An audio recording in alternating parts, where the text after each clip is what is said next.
What is the creepiest real-life story you know that still sends chills down your spine? Was about 7 or 8 years old and went with my family to this man-made lake family park place in South Georgia.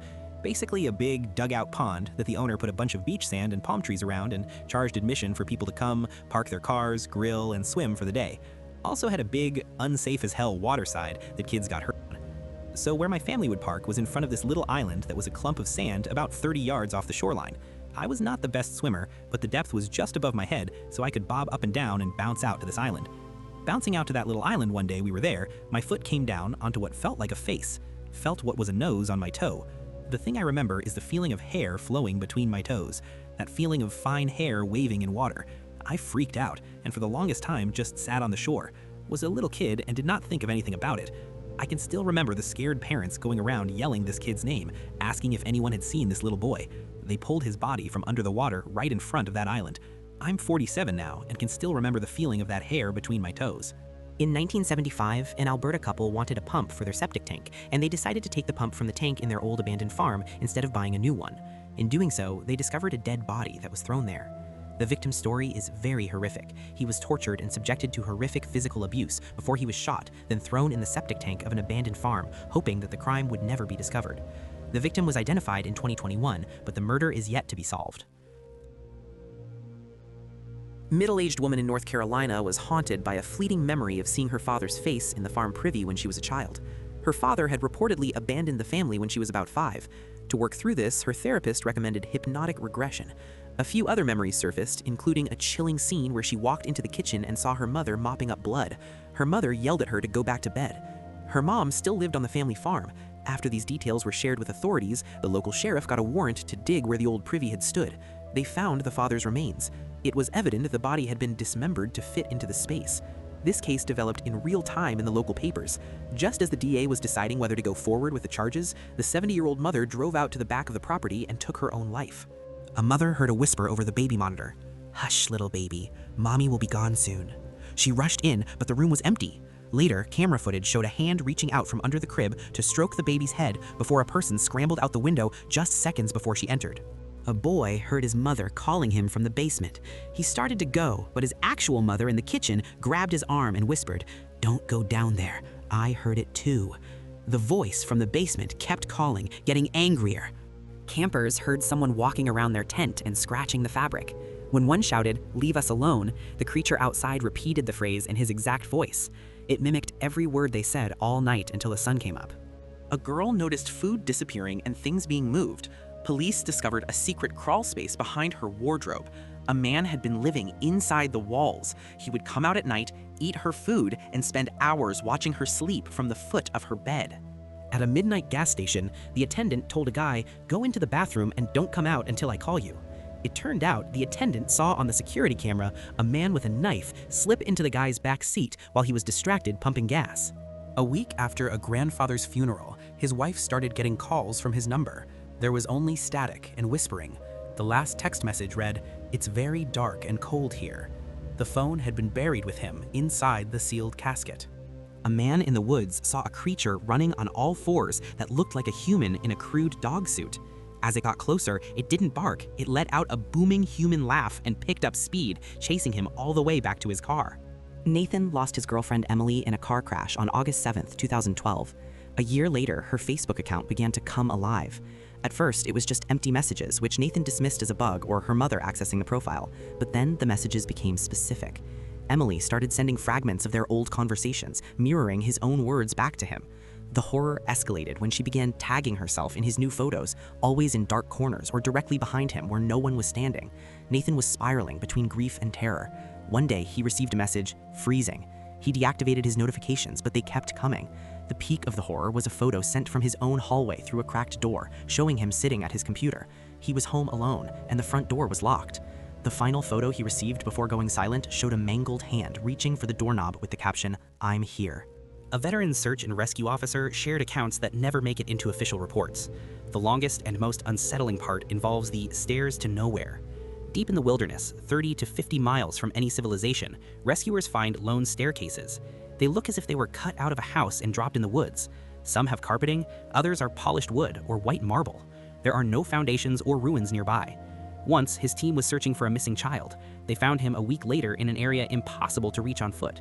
The boy sat under a tree and claimed a man with no face fed him invisible food. On the hike back, the officer spotted one of these staircases. His partner, a veteran, warned him, "Never go near them, don't look at them, and for God's sake, don't climb them." He told a story about a trainee who jokingly climbed to the top and reached his hand up.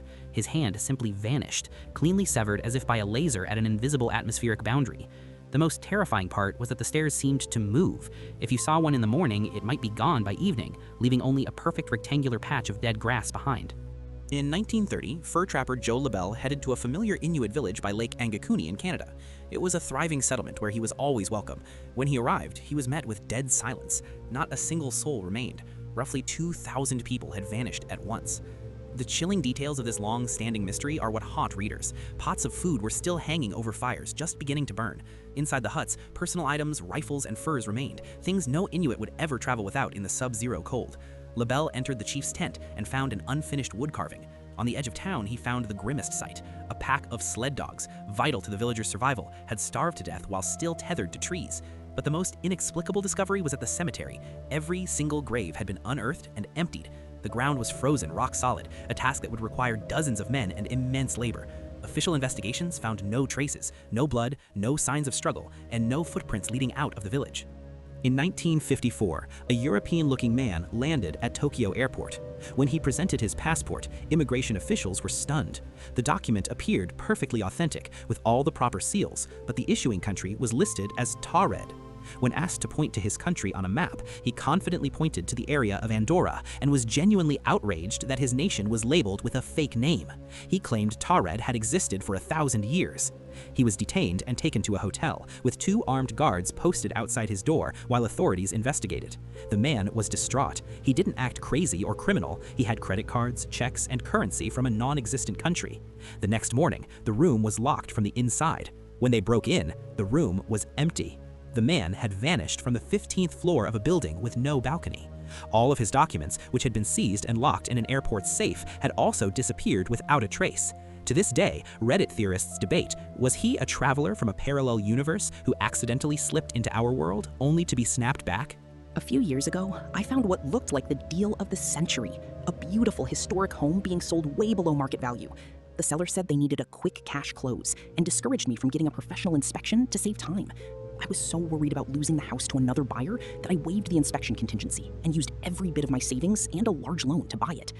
The first week I moved in, a heavy rainstorm revealed the truth.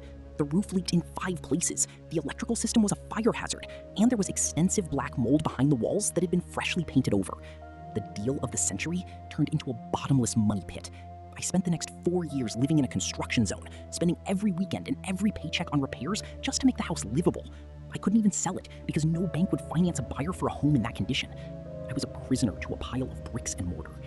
I learned that the most expensive house you can buy is a cheap one that hasn't been properly vetted. My biggest financial disaster happened when I joined a private investment club organized by a charismatic colleague. They claimed to use a sophisticated algorithmic trading strategy for stocks and foreign exchange. At first, the returns were incredible. I was seeing 10% growth every month on paper. Feeling like I was missing out on a once-in-a-lifetime opportunity, I withdrew my entire 401k retirement fund, paid the massive tax penalties, and handed all the cash over to this group. I didn't ask for audited statements or legal proof of where the money was being held. I just trusted the glossy reports they sent me. One Monday morning, the office was empty, the website was down, and the colleague had vanished. It was a classic Ponzi scheme. I lost 20 years of retirement savings in a single day. At 45, I had to start over from absolute zero, knowing I would likely have to work until the day I die because of one moment of blind greed. It was a painful lesson that there are no shortcuts to wealth, and if you can't explain exactly how an investment makes money, you shouldn't put a single cent into it. The absolute worst financial decision I ever made was moving to an expensive European city for a master's degree without a solid financial plan. I was convinced that the prestige of an international degree would automatically lead to a high-paying job. I took out a massive private loan to cover my living expenses, assuming I could easily work part-time. However, the academic workload was so intense that I couldn't keep a job, and the cost of living was double what I had researched online. Instead of admitting defeat and going home, I started using credit cards to pay for basic necessities like groceries and rent. By the time I graduated, I was $80,000 in debt with no immediate job offers because the local market was saturated. I had to move back into my parents' basement at 26, working a minimum wage job while my loan interest grew faster than I could pay it off. I spent the next 8 years